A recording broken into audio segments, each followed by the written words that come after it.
YouTube, what's going on? It's Juan Gotti here. We are the Washington Commanders live stream, and in today's live stream, I have a very, very special guest, my man Pedro Smith. Some people are starting to call us a dynamic duo. I feel like it's a year late because we've been basically collabing almost every week on each other's channel for nearly a year and a half, maybe even two. How you doing today, my man? Yeah, I'm doing good, and for sure, yeah, we've been doing it on each other's channel for a while now. Glad to come on the channel, and I'm doing good, feeling good after the week one win. It would be a little bit different if we didn't win, but feel good right now. Yeah, for sure. And let me add you in on a little something right now. So when I went to the game, my voice is still struggling to come back. As you can see, I'm a little bit off. When I went to the game, I met like a lot of people that watch the channels and stuff, our channels and stuff like that. And a couple guys they recognized me and they said, "Yo, Pedro." I said, "Nah, man, I'm Juan." Dude, same thing. Like on like some of the chats or comments, some people will call me Juan. Yeah, and I had another guy call me Rio too. So I mean, it's all fun because I mean they all watch all of us. So I mean, I can understand. But yeah, that was just a fun nugget to add. At the game, I talked to Cameron Curl's dad, who actually I sat close to Cameron Curl's dad, and then like I saw these people like wearing Curtis Samuel jerseys, and like they were cheering like super hard. And they had the banner, so I'm like, oh, that guy, that must be his family. And I said, I think Curtis Samuel's family sat next to us, and I think that was his mom. I don't know who it was, but they looked just like Curtis Samuel. And she said, yeah. So that was fun. Cameron Cheeseman, us parents sat in my section too. So it was a really, really fun time, man. That was a really, really good game. The atmosphere was actually really fun. It was still pretty empty in a way. I'm not gonna lie to you. It was a mixture of a lot of Jaguars fans. I'll be honest, I did not know a lot of those Jaguars fans existed. But at the lower bowl where I was sitting was pretty packed out. However, over around the stadium, you can still see the empty seats and stuff like that. But all I'm gonna say now is if we continue to win, fans are going to start to come out because the atmosphere there was electric for week one, and we're still kind of have this terrible image on us now. So let's say like week 5 versus the Titans, and somehow we're 5-0 or 4-0 or 3-1 coming into that game.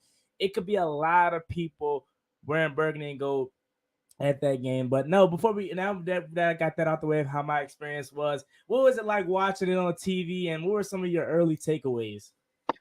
I mean, it was great at times, terrible at times, and then good again. For the most part, like the first half was really nice. Watching the offense go out there, ball out the first two possessions. And then, once Wentz started to throw those interceptions, I was getting stressed out, really, really upset. And then he came in clutch and got those two touchdowns at the end. Same thing with the defense. Defense was awful, like all day, basically. Like someone was trying to tell me that like the defense wasn't bad, but like they were bad. Like they got lucky. They got very, very lucky that it wasn't 30 plus points by the Jaguars. Because I mean, you think about it.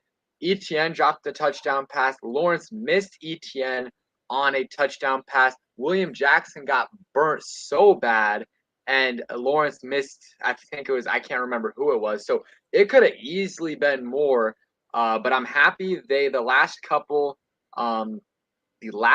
drives, the defense clutched up. And my prediction actually was pretty close because I said 27-23 Commanders. And the last possession, I said the defense would be trash all game, but the last possession they would force a fumble. So I was close enough. Let's see. Oh, Michael says, "Hey Pedro from Roanoke, what's the vibe on campus about Coach?" But I think people like him. I mean, they understand that it's going to be a rebuild with Tech, but I think a lot of people believe in him and excited that they got the dub this past weekend, and they should get a dub this weekend as well. Yeah, we can jump in right there. As far as talking about, the score, I guess you would say. I said it was gonna be 26-13. Jacksonville offenses. I knew it was gonna be really good. As for spurts, but let's be honest though, man.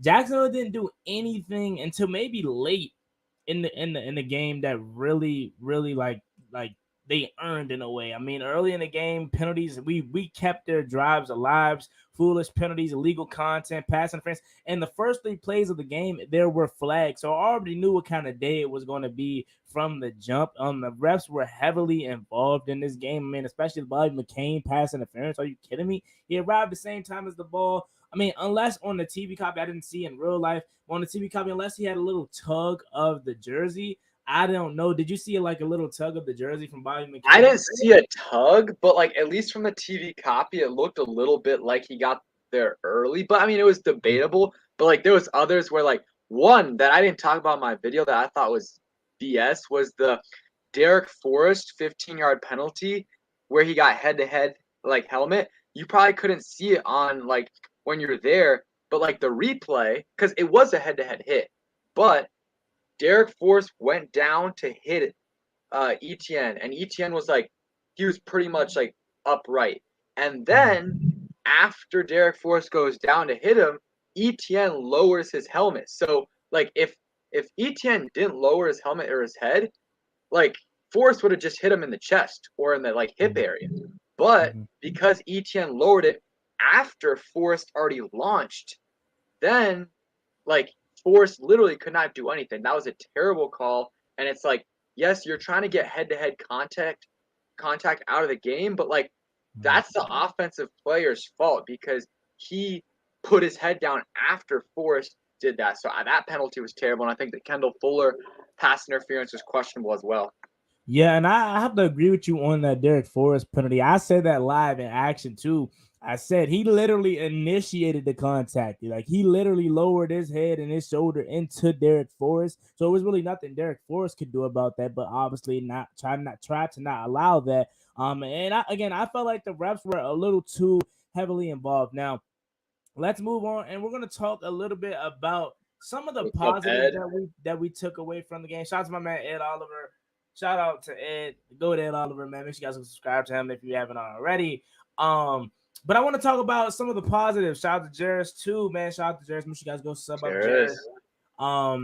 But yeah, the positives. I'm gonna get some of your positive takeaways. I know they're pretty obvious, but I still want to hear what you have to say about it. And what do you think about how we look so far? I guess Gibson looked good, and like I know Ed doesn't really like Scott Turner, but I think Scott Turner deserves his props for this game for using Antonio Gibson creatively. He used him really well, in my opinion. He should have been using him like this the last couple of years. He used him more as a receiver than a running back. Besides those carries, like he ran a lot more routes than he usually does. I think he had like 26%. In that game, he had 26% of his total receiving yards from all of last year. So I thought Scott Turner did a really good job using Gibson. Curtis Samuel as well. I thought he did a good job using him. And same thing with some of the other guys. Would like Terry to get a little bit more involved, but who knows if that's on Scott or if that's on Wentz or a little bit of both. So hopefully this weekend against the Lions, Terry McLaurin gets some more targets. We don't need to see 10 plus because now we actually have good receivers surrounding him. But getting 7 targets would be good in my opinion for Terry. Yeah, I mean, shout out to my man. He said had to tell you about Jahan. Yeah, I mean, like I said on draft night when we all three jumped on, it's not that I didn't think he was going to be a good player. I knew he was going to be a good player for whoever he went to. However, I just personally felt like prior to the trade back, I saw Kyle Hamilton there. I saw Chris Olave there. I saw some Jameson Williams there at 11.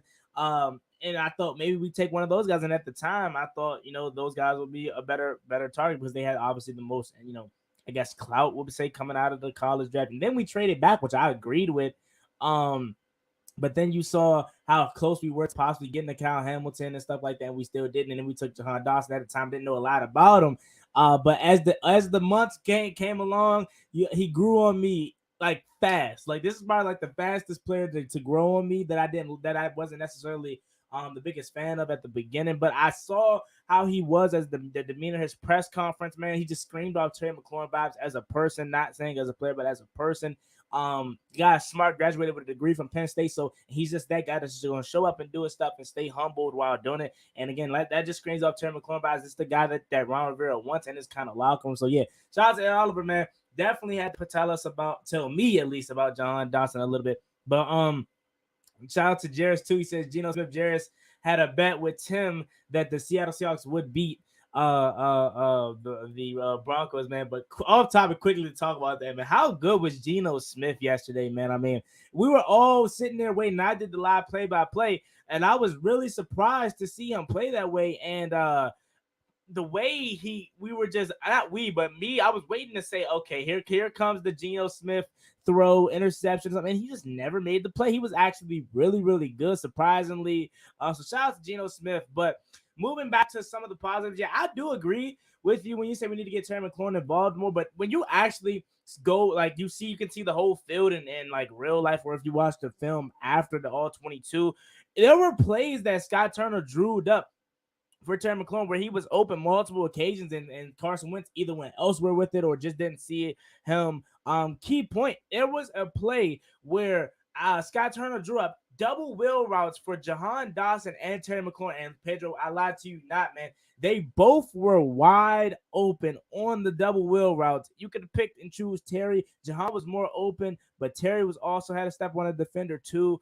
But he went with Curtis Samuel. I believe it was still a positive gain. However, it would have been a huge, probably 70-yard touchdown for Jahan Dawson if he would have thrown there. Now, let's talk about Carson Wentz, man. And this is where I have to go in. And you already went in multiple times this offseason about the disrespect for Carson Wentz. Not only is he a 69 in Madden or 60 rated in Madden, he's also coming into the season rated behind quarterbacks like Geno Smith and like some rookies and some second year and Daniel Jones and stuff like that. Jones, Sam It's crazy. Darnold. The very first game, he throws 4 touchdowns. And yes, he had the foolish 2 interceptions, but looking at the positives, he had 4 touchdowns in his season debut. This is the guy that we traded for, and that's still kind of getting new used to everyone, still trying to learn the playbook and stuff like that.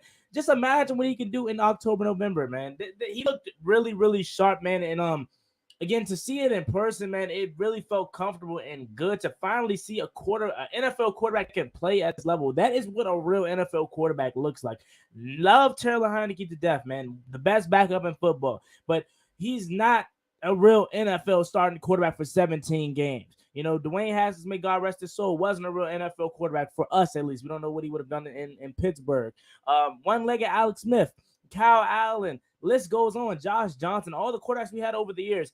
Carson Wentz is the real NFL quarterback that we've seen. Probably last time we've seen a real NFL quarterback was Kirk Cousins. So this is the first time we've seen a guy like that, of that kind of stature, in years, man. It's just so refreshing to see him hit that deep ball in stride to Terry McLaurin down the sideline. It was amazing. What are your takeaways from Carson Wentz personally, and how do you feel about him headed into week 2? Yeah, just real quick, shout out to a couple guys in the chat: DeAndre, Yes, Door sir. Gunner, Brian. Let's see, I know someone said hi. LF, what's good, guys? So yeah, I think Wentz overall looked. I mean, it was a roller coaster, like you said. We got the full Wentz experience, man. The first 2 drives, super hyped. That he got, we got 2, touchdowns on the first 2 drives. That was great to see. And then he was, good for most of the game.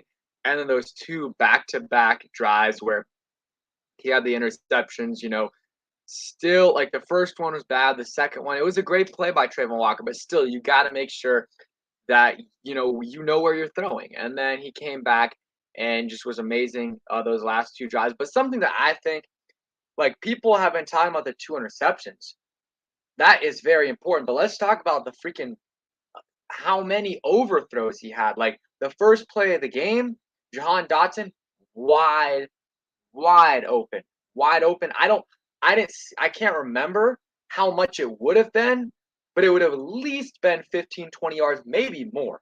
That's one. Not only was he late, he was high on that throw. There was one to Logan Thomas, again, wide, wide, wide open. He overthrows him. There was one with Dax Milne, again, wide open. And at first I was like, Dax Milne actually got his hands on that. But then when you watch the replay, like, he was extended to his max and he barely got his fingertips on it. So, like, that happened multiple times in the game.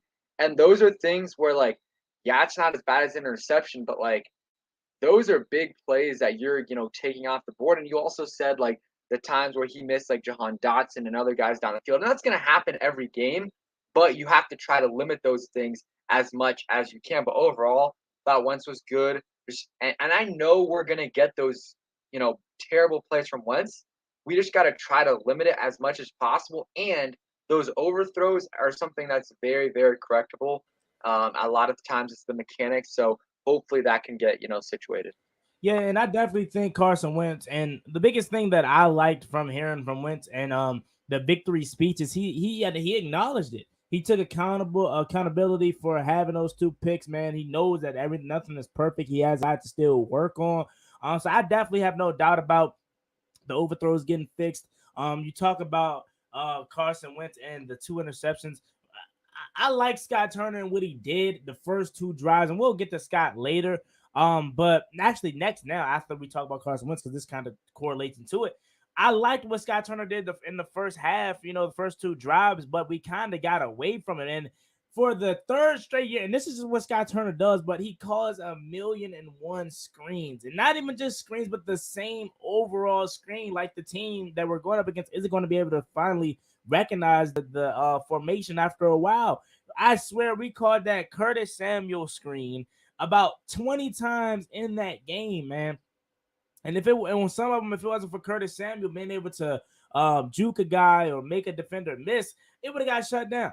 But now let's travel into talking about Scott Turner full time now and making him the main topic. I think he gets a B. I think he had a really, really good game from the first half, and then the last two drives to really win the game. And he if he can stay consistent, that's his biggest thing.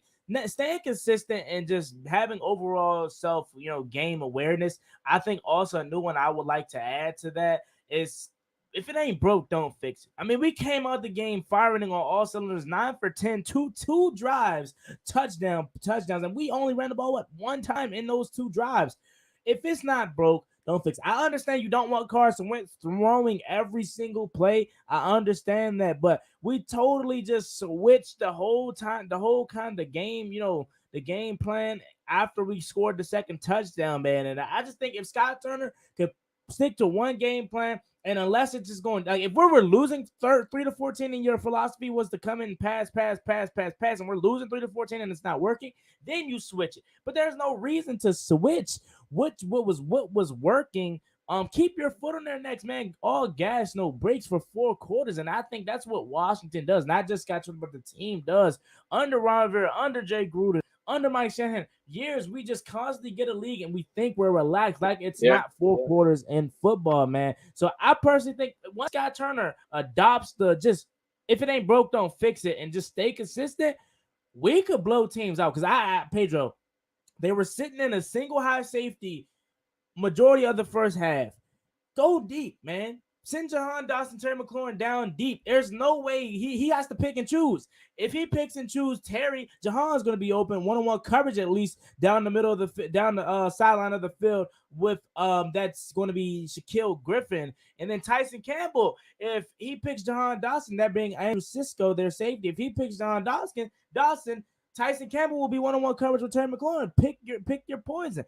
Just go with works. Do not switch up anything, especially if you're leading in the game. Only way I say switch something up is if you're losing. But before you get into how you feel about Scott Turner and what I had to say, let's address what's going on with Jonathan Allen's situation. Jonathan Allen, there's no official update on him, but he did have a groin injury. He says he's fine, but there's no real official update about Jonathan Allen. And before I let Pedro go talk about Scott Turner, we're going to address the super chat. Shout out to DeAndre Taylor. Thank you so much for the super chat. I really, really do appreciate it. Can we talk about how pressed the media was to hype up Trevor Lawrence and the Jags, and now they hold this L and it's crickets? Yeah, man. I really just don't understand like what they were saying as far as how bad they said Carson Wentz was and how we just didn't upgrade, man. I don't know, but yeah, now it's quiet. And if we get a win in Detroit now, and they're going to start to try to talk about us. But Pedro, back to you. What do you think about Scott Turner and his overall game plan this past Sunday? Yeah, and everyone, almost all the media guys picked the Jags to win. But for me, I would give Scott like a B plus A minus. And like I kind of like from what I got from the fans, a lot of the fans actually their criticism is what Dor Gunner was saying is that they wanted more running plays. But what I'll say to that is that I understand that, and in a normal situation, I would agree with that. And in some situations in the game, I do agree with that. But with the situation that we had, where we had Gibson, and that's really it for running back, like to actually run the ball. Because Williams, I mean, do you really trust him? And he put the ball on the ground last year. And then McKissick, he's good for a few carries in a game, but that's it. Like, don't really trust Gibson because of the fumbles. So I understand why they didn't run the ball that much. Like if Robinson was there, I think the plan would have been totally different. I think that you know Robinson would have gotten like 10, like 15 plus carries, and Gibson would have gotten like 10 plus carries as well. And I think they would have ran the ball a lot more. But so that's why, like in this game with only Gibson, I understand why they didn't run the ball that much. The only thing I would say is that there was like a 2nd and 2 where like they passed the ball in 2nd and 3rd and 2, and I think that like you got to run the ball at least once. Like I would run it on 2nd down, see where you're at because you're 90%, you're at least getting 1 or 2 yards on that play. So, but overall, I think Scott did a good job. But I agree, in the beginning of the second half, or maybe the end of the third quarter, he kind of took the foot off the gas, and I would have liked if he could have, kept applying the pressure. And you look at the end of the first half. I think the Curtis Samuel, fumble really screwed them because I think that they were about to at least score a field goal, maybe score a touchdown, and then you're either at 17-3 or 21-3. So, but overall, I think Turner did a good job. Yeah, DeAndre Taylor says took them 48 hours to even mention the game, and when they did, it was all about how bad Trevor was. Nothing about how the Commanders play. Yeah, that's just how the national media is, and it doesn't bother me anymore. Just because this is how they've been treating us for years now, man. I even go back to 2016, or was it 2015? One of these years where we got a huge win, or we had a huge matchup leading in like a Sunday night, Monday night game, and they barely talked about us. But the Cowboys on not Good Morning Football, NFL Game Day morning, Sunday this past Sunday, where they had the matchup against the Bucks this Sunday night. They talked about that Sunday night matchup about 20 times in a span of about an hour. And yeah, that's just how the national media view us, man. And I don't understand it. But Love says the hate for us is if Wentz, they would hate on us if Wentz would have went anywhere else. They would be blessing him. Yeah, and I said that multiple times this past offseason. If Wentz was to get traded to like the 49ers, they would be talking about how Wentz could shake back and how the 49ers would be primarily, Super Bowl contenders. But now since that he went to Washington, it's the whole how bad he is. He's not that good anymore. It's just us, man. I really do think that, and we have to do a job of switching that around, switching that mindset around.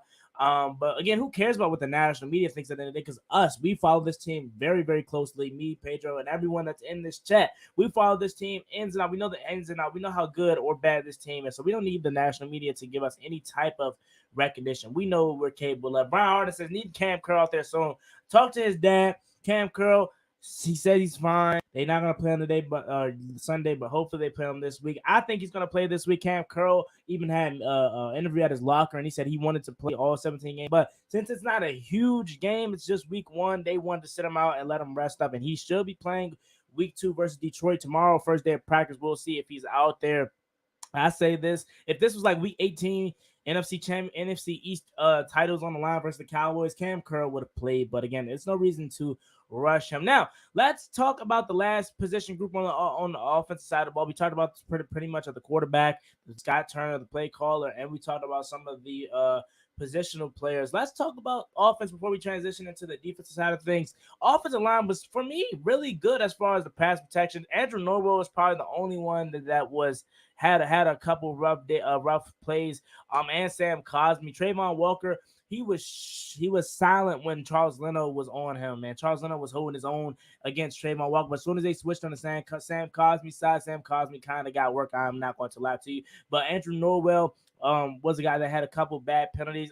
It's placement issues though. He can fix that. But overall, I felt like the offensive line did really good, especially with Wes Schweitzer going down early, and we have to rotating in Sadiq Charles, Trey Turner. I felt like the offensive line did good, and that speaks volumes to how good John Masco is as a offensive line coach. It doesn't matter what five is out there. We're going to always be really good. We can count on John Masco for getting these guys prepared. So, Pedro, what do you think about this offensive line, and how do you assess their performance this past Sunday? I think they were solid. I think Leno was good for sure, and then I would go interior line. I think they're all right. Like Norrell wasn't great in my opinion, and then Chase and Trey Turner were fine, and then I think Cosme was actually pretty good. Besides the one sack he allowed, he was pretty good. Like in the run game, he was good, and the pass game was solid. Just that one sack that he's got to clean up. But like when you're going up against him, Trayvon Walker, an athletic freak, so many times in a row, like you're gonna give up a sack eventually.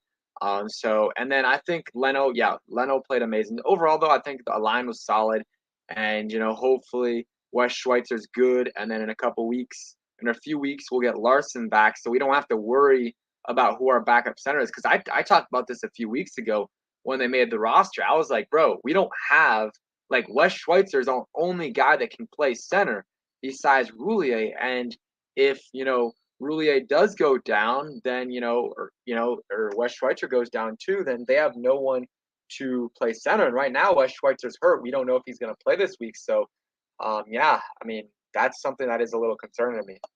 Yeah, I definitely agree with you. I can't wait to get Tylerson back. I think that's a guy that really has been under the radar as far as a week 5 return, or at least when he's eligible to come off the physically unable to perform list and be activated. I feel like that's a guy that's been swept under the rug just because of how big Chase Young is to this team, and Brian Robinson too. Tyler Larson, we're getting back two guys, and that's going to be a big, big part because if Chase really, a knock on wood here, was to go down right now, let me knock on some wood because I do not want to jinx that.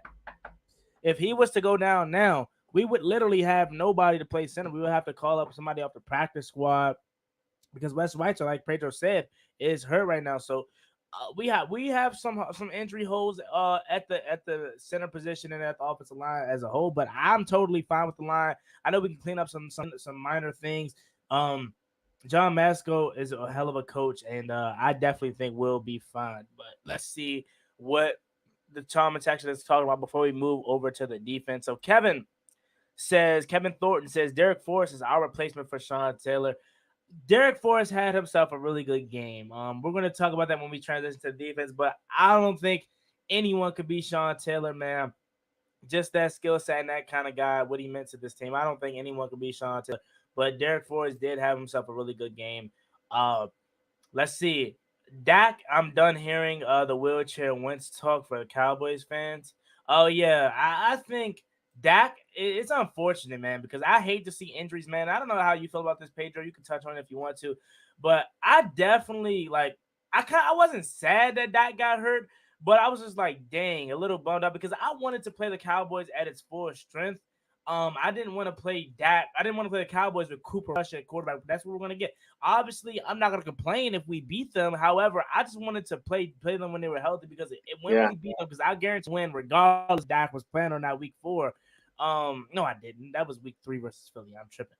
I thought we were going to win the the matchup at home actually, but more of the story, I wanted to play Dak and the Cowboys when they were healthy and not exactly. Cooper Rush because now if we win versus the Cowboys, they're gonna have some type of room to say, "Oh, we didn't have Dak. Dak could have been a You difference." know those Cowboys fans with those excuses. Yeah, so They're, I they're always definitely, gonna they're always gonna make those excuses. I'm looking at my roommate right now who's a Cowboys fan.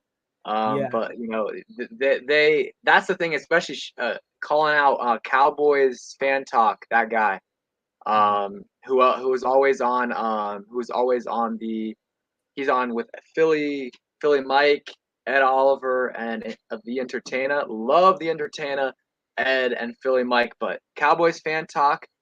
It's hilarious when Dak and those guys go down. He starts crying about all those injuries, and then like when we try like last year talking about the injuries, he's like, like it doesn't matter. You just gotta play. Well, like it's one way or the other. So it is what it is. They got the injuries, and now when we beat them, or if we beat them, we know they're gonna make the excuses and say it doesn't count. But that's why, like, I I don't like that Dak got hurt. But like in terms of like us, having a better chance of winning the division, it's a good thing. But in terms Yeah. of like our, just trash talk against Cowboys fans, it's not a good thing because they're gonna make the excuses. It is what it is. Also, this man, Cowboys fan talk. I know I got a little bit of a beef with him, so I'm just No, gonna you keep good. talking. He tried to say this offseason that CeeDee Lamb by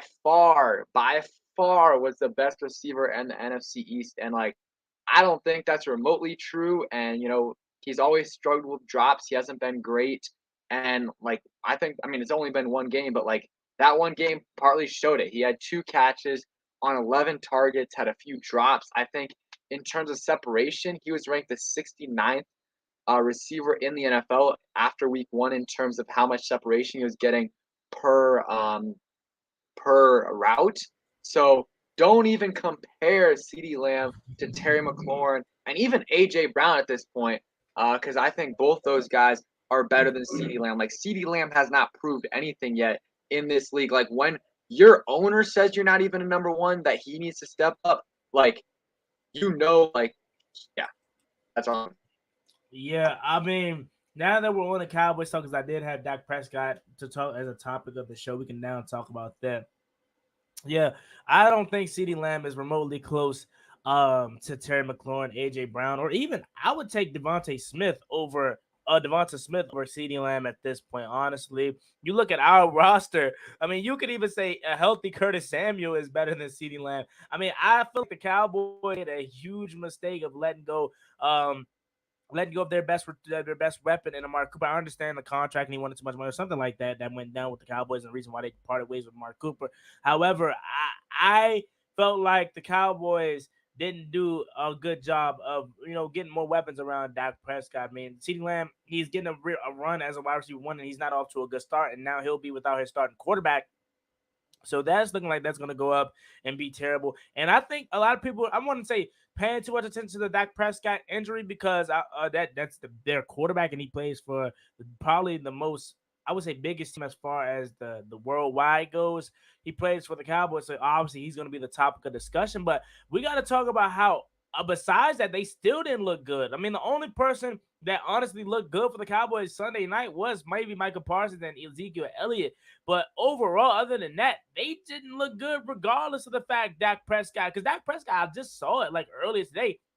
He got hurt late the fourth quarter, so it wasn't like he missed the first half or a part, and they could have came back. The game was pretty much over when he got hurt, so they did not have a good game at all. And the Cowboys may be in for a huge disappointment to at least start their season in the middle part of their season. Now, obviously Jerry Jones wants to talk about Dak Prescott isn't going to go on IR. There's a chance he can come back within 4 weeks.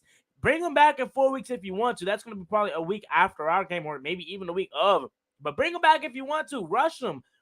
You're going to do anything. You're not going to do nothing but rush him, and he is not going to be 100%. He's not going to be able to pass. And you remember Pedro last year when we played Russell Wilson, he came back off of a hand injury.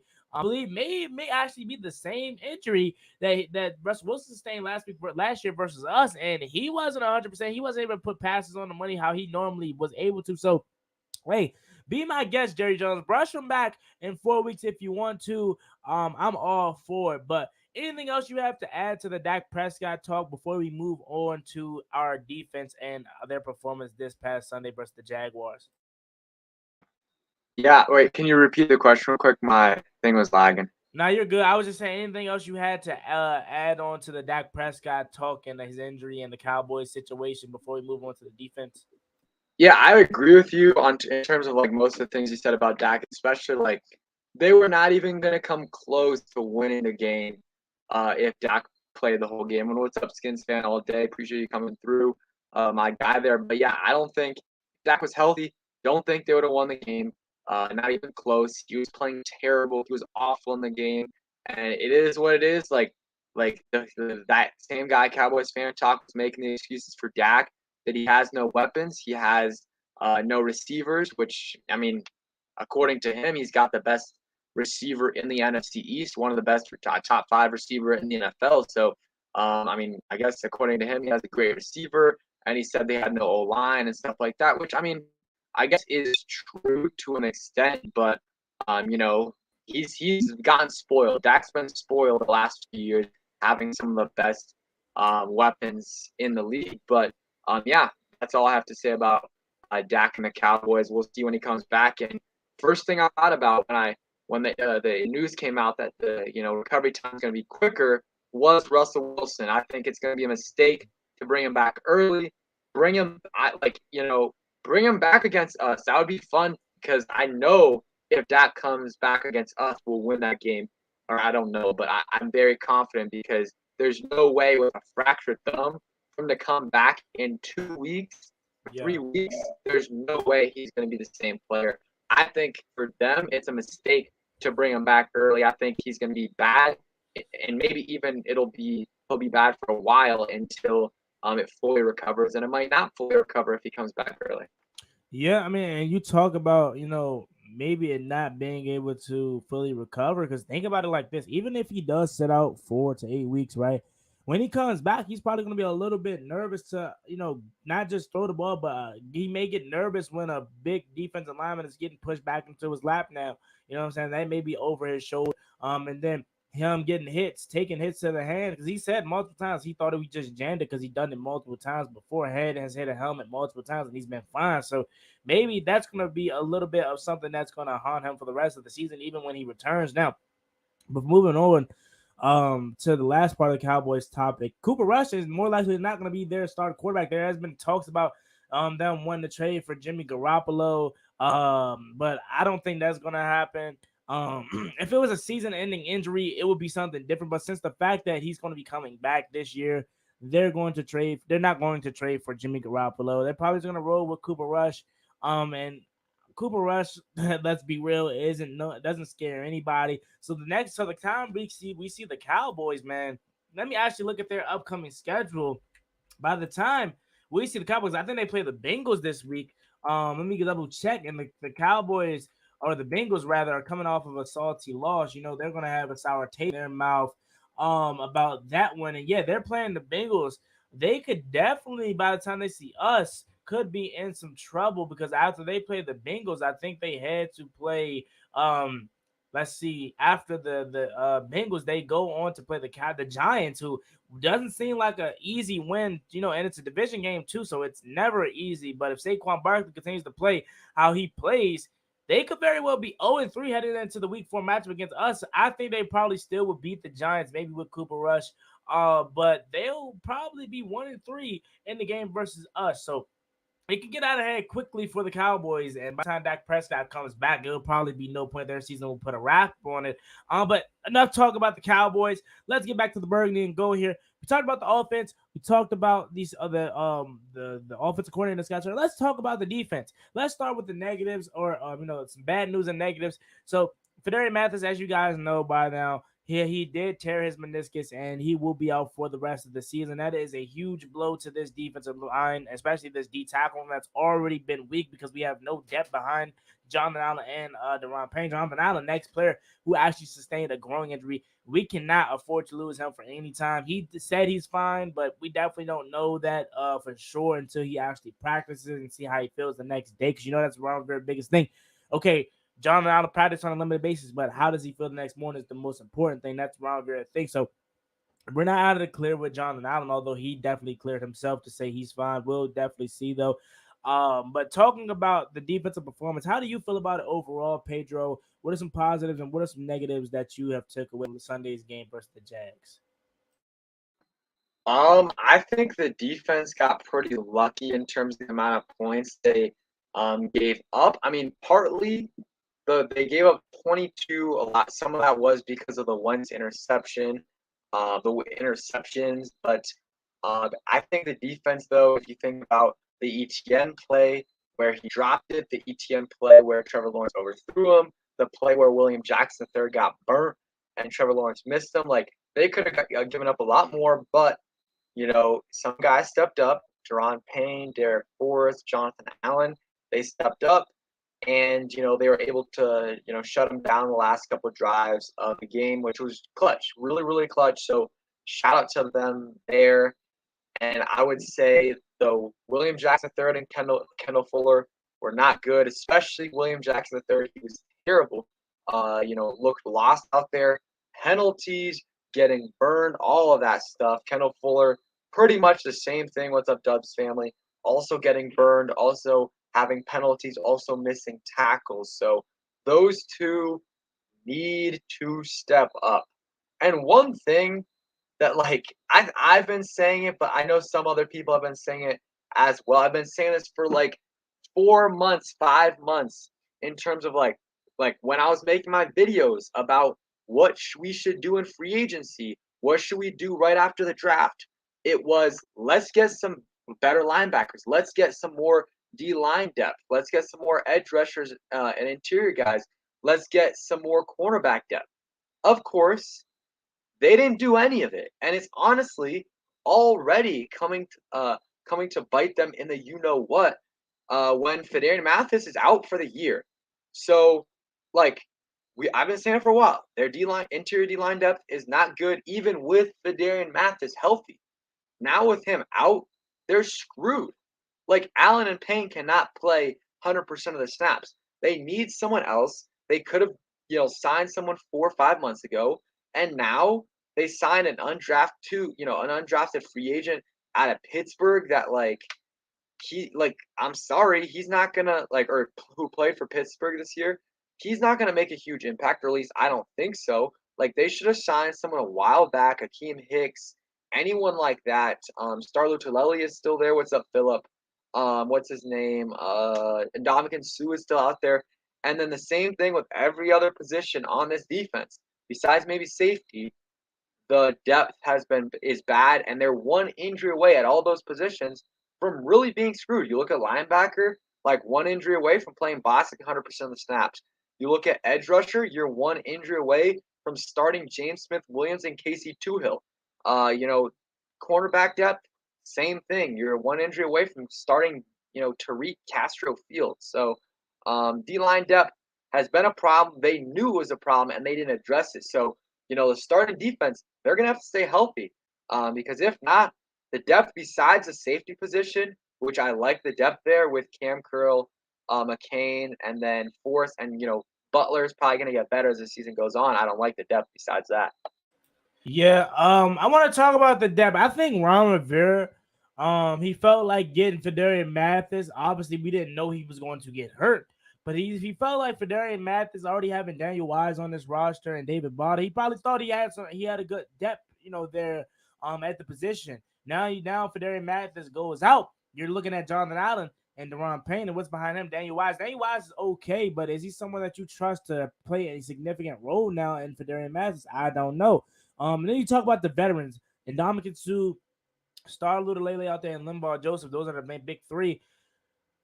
Ron Rivera and his philosophy has changed from his time in Carolina to now here.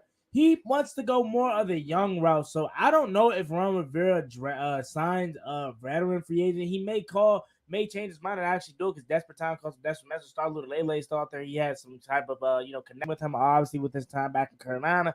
So it may actually change, but I personally feel like Ron is going to continue with the young trend and let the young guys play, and probably guys like Daniel Wise and maybe even David Bada or the guy that we just drafted in Jeter, or not drafted but signed in Jeter.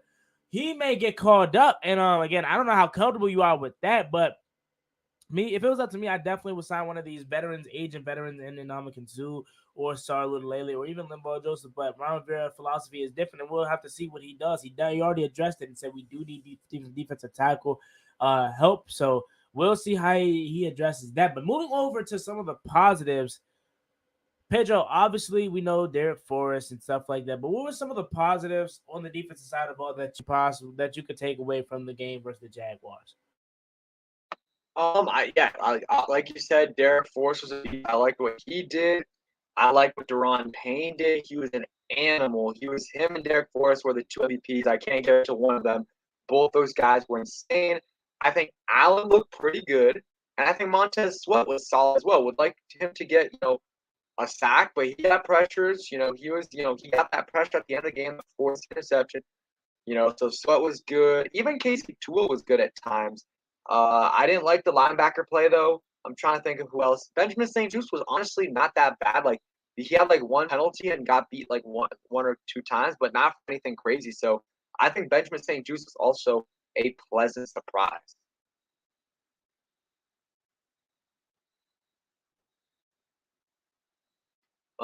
Let's see.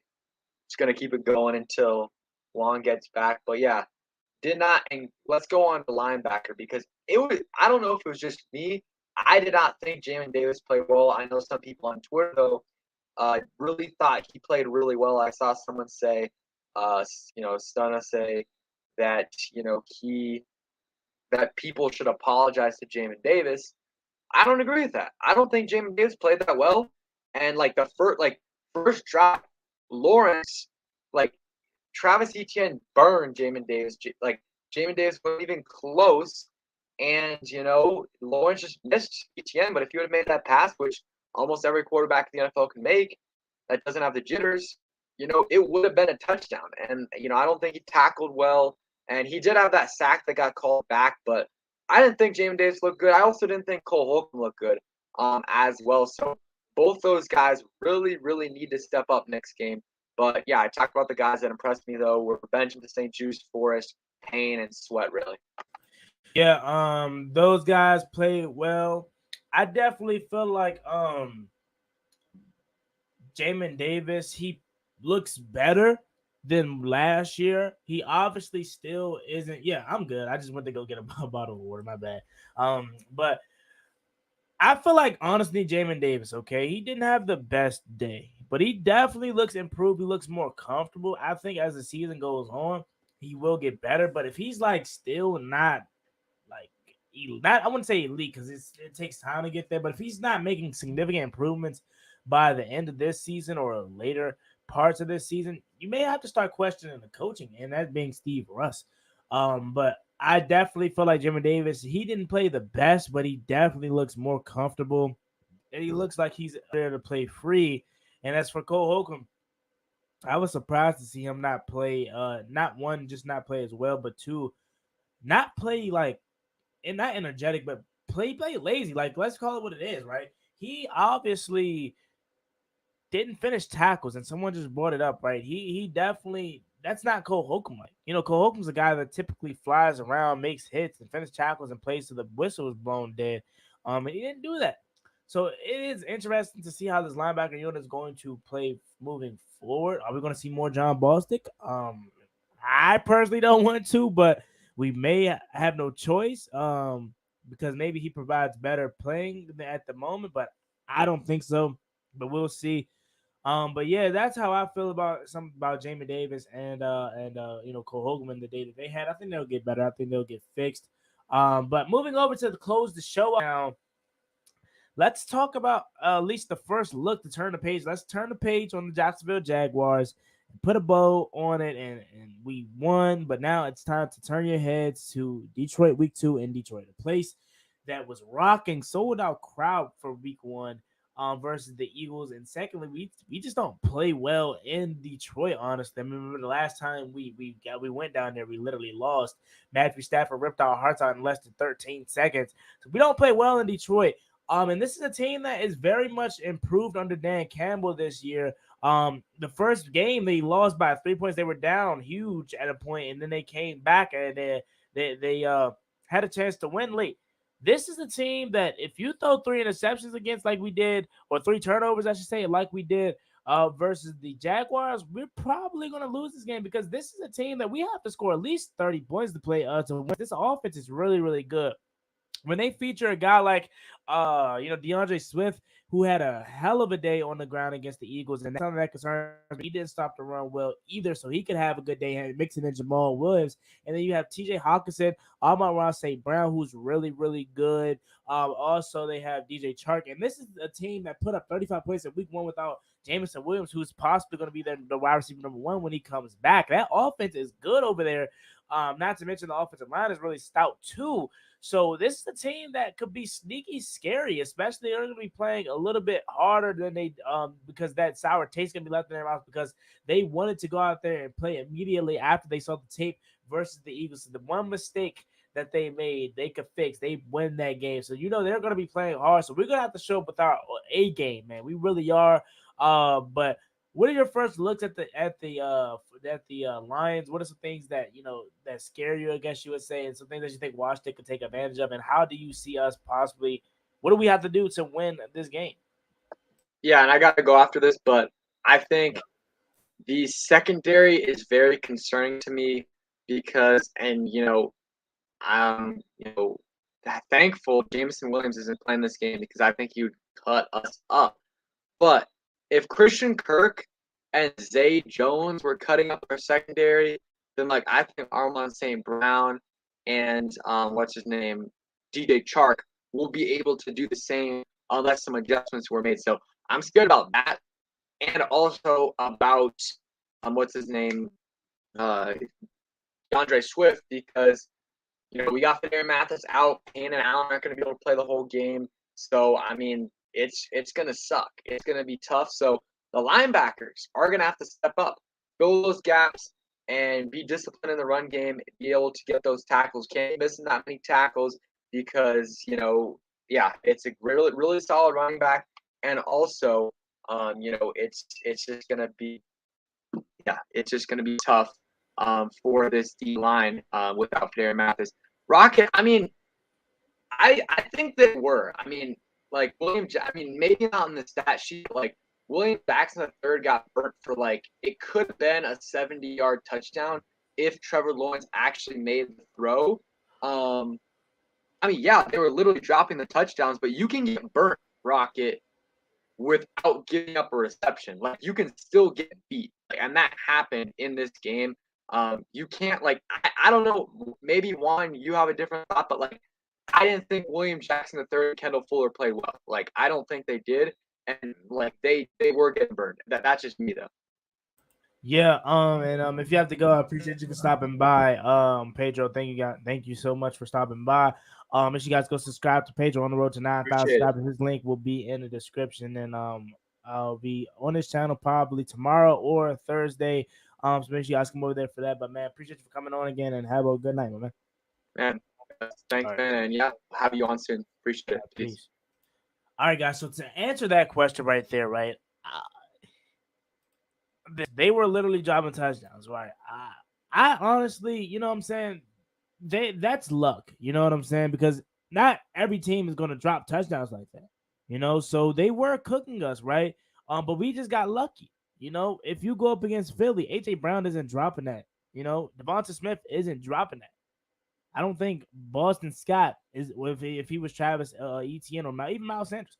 I don't think he's dropping that, right? So just because he dropped the touchdown doesn't mean they weren't cutting us up. They definitely were. You know what I'm saying? And I saw it from the beginning of the play to the end because I actually seen the game live there. So they definitely were cutting us up at times, but we definitely locked down at times. But we did get a little bit lucky. But before we get out of here, we're gonna take this for these last few minutes, dedicate to the chat. So drop your questions and comments on that you have before we get out of here and close the show. Main thing about this game, shout out to Rogers in the chat. Main thing about this game is total effort for 60 minutes. Can't take plays off, fight to the end, and because the Lions will be tough and physical all day long. And you could phrase it better. You know what I'm saying? I couldn't have said that better myself. We need to play well for 60 minutes. I go back to the offensive side of the ball. I even said this yesterday or earlier when Pedro was on. I said, Scott Turner, wonderful play calling for the first two drives. But after that, it just seemed like we changed the philosophy. If your philosophy is to go pass, and it's working, why go away from it? I understand you don't want Carson Wentz passing every single day of the game. However, if it's not broke, don't fix it. Keep going, keep passing, keep going the short yards pass, the play action fake rollouts, keep doing it. But it just seemed like he changed the whole philosophy and changed more to running, and the Jaguars got used to it and they got hip to it, and then they started to shut us down. Just stay consistent to your game plan, trust your game plan, and just play for 60 minutes. So I couldn't agree with that more. JJ says, honestly, the only person that can derail us this season is Jack Del Rio and the secondary. How is it so many miscommunications? And this is in the third year in the same scheme. I definitely agree with you, man, because there were some miscommunications that happened on the game Sunday with the back end. So I definitely agree with you on that one. L3 says, yeah, Del got to show us he's worth it this year. If not, he's gone. I definitely think this is Del Rio's last chance. If he doesn't show us anything, he definitely possibly will be gone here. So, John tells us not many huge chunk plays, but they were moving the chains with passes. Definitely, we got to tighten that up. L3 says, I like the tenacity and fight for the offense. The offense showed by coming back right after to back picks and scoring lightning quick. Yeah, and that's what we have here that we haven't had in a while. We have the ability to score fast and quick.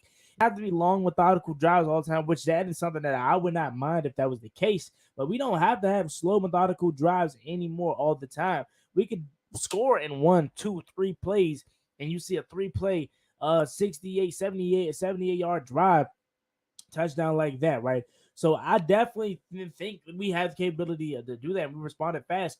Carson Wentz could have easily hung his head low after the 2 interceptions that he threw, but he came back 2 drives in a row. One to Terry McLaurin and one to seal the victory, or at least give us the victory. Dejan Dawson. So I definitely agree with you on that one. Let's see what Nat says. Usually players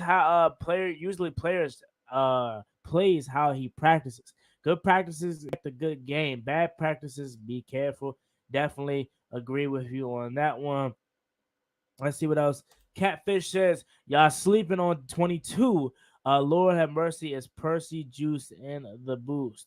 I'm not sleeping on Derek Forrest. I don't think anyone is now. I think we want to see more from him and him to keep up this same tenacity. With Cam Curl coming back, I really think his role may go back to decreasing a little bit. However, he definitely is going to see the field more. I would like to see Cam Curl and him get some sets. I'm still not the biggest fan of Bobby McCain, so I definitely see how him and Cam Curl plays on the back end together too. Tyler C says, I think William Jackson III played all right. Kendall Fuller was trash, and both guys stepped. It's got to step it up against the Lions, definitely, because they have a high-powered offense. TJ Hawkinson's a guy that scares me too. Johnny says the DBs were getting cooked though. Um, let's see what else you guys were saying in the here. L3 says, yeah, we weren't getting diced up. We weren't getting diced at all, except Kirk, but only had 6 catches. So I mean, he did good. He did good, but not great. And we got to take into the fact of the amount of drop passes they had of this game, and if they catch them, we probably not sitting here happy 1-0. Okay, our linebackers and corner needs to step up for us to beat the Lions. I definitely agree. 1-2 versus 0-3 Cowboys week. So you think we're gonna lose the next 2 games? You think we're gonna lose to the Eagles and the Lions? Okay. Or I don't know if you're a Washington fan, but I appreciate the comment and your opinion. Catfish says St. Juice going to give the cornerback position a boost. I definitely think we need to play Benjamin St. Juice on the outside. We need to give up on him playing in the slot. He's not completely terrible in the slot, but the guy is 6'4". What is he playing in the slot for? Switch Kendall Fuller. Put him on the outside alongside William Jackson. Put Kendall Fuller in the slot because that's where he plays better at. His first tenure here. And we need to put Juice back on the outside, man, because he plays better when he is on the outside. Definitely. Catfish says, not concerned with the defense. Number 22 lit it up. I'm expecting a Lord mercy. It's Percy to be next. So, yeah, I'm praying to Lord have mercy that Percy's to be next. Yeah, I definitely hope Percy Butler plays better and, his time and he actually develops well because he's going to be a huge, huge integral part to the future of this secondary if he can actually pan out. And he's a really solid, special teams guy too. So, we'll see here. Tyler C says, do you think the Commanders made the wrong choice in William Jackson over Darby? No, I do not. Darby was good for us. He fit the scheme perfectly, but he definitely would have been a risk giving that money to because last year he missed majority of all the season in Denver. With an injury, and William Jackson got hurt late, but at least for the most part of the season he was there. And then yesterday versus the Seahawks, Darby had a couple penalties, but he did have some good breakups. So I kind of think maybe even in a way because both guys are good. You know what I'm saying? But I definitely would take William Jackson over Darby, just not because I think he's extremely better or anything. I think Darby fits this scheme better, but I want to take the guy that I know is going to stay healthy for the most part at least. So that's how I feel about that. Honestly, let's see here. Another thing, Turner, something gets too pretty and puts us in bad position. For an example, we were moving the ball at ease, and then he do an in around on the first down and put in a horrible position. Yeah, I definitely agree with that, and that's what we all said when we were watching the game. It was like, okay, I'm not mad at the play call because you get cute here and there, but that was probably the wrong time for that because that was a drive killer. And I believe I don't think Curtis Samuel fumbled the next play, but I believe we didn't do anything. We got a little bit of yards back, and then I think we had to punt or something like that. But I definitely agree. You can't get cute, man. You can get cute, but you got to know when to pick your spots, when the right time to catch defense off the guard because they definitely was not fooled on that one. So LF, let's see what you have to say here. Secondary is the weakest unit on the team. Sorry to say, I definitely think they're not. I think linebackers may be the weakest link on this team. I think when we get Cam Curl back, we will see a boost to that secondary, but we'll definitely see. Hey, shout out to my man Dave. Dave says, do you think Commanders bring Brian Robinson Jr. and Chase Young back at the same time? I definitely think Brian Robinson will be ready for week 5, but there has been some talks about Chase Young possibly still not been ready for week 5. But I definitely hope Brian Robinson or Chase Young is ready for week 5 because we are going to need him. He'll bring an excellent boost to this secondary. And then as far as another guy that people aren't talking about, Tyler Larson, backup center who played well last year in the absence of Chase Roulier, is going to be coming back week 5 too. So I definitely think these guys are Brian Robinson and Tyler Larson at least going to come back. I hope Chase Young is going to come back, but we'll see. If he doesn't come back week 5, he probably will maybe make his debut, hopefully week 6, week 7. But man, we miss Chase Young out there on the field. We need him badly. Like, we really, really do need 99 out there. When he does come back, man, he is going to be on a mission because he already knows the pressure is there to deliver as being the second overall pick. So, yeah, man, there you have it. I appreciate you guys for rocking with your boy tonight for the hour stream. It was a really, really fun blast, a really, really fun weekend, man. We got the dub, but now it's time to turn the page on this victory and focus on the Detroit Lions. So, yeah, man, there's me, boy, one. Make sure you guys like this video, subscribe to the channel if you are new on the road to 5,000 subscribers. Hit that subscribe button again if you haven't already. Thank you so much. See you guys in the next video and or live stream. I'm out. Peace. Cross me one time, that's gonna get you popped. Get you popped.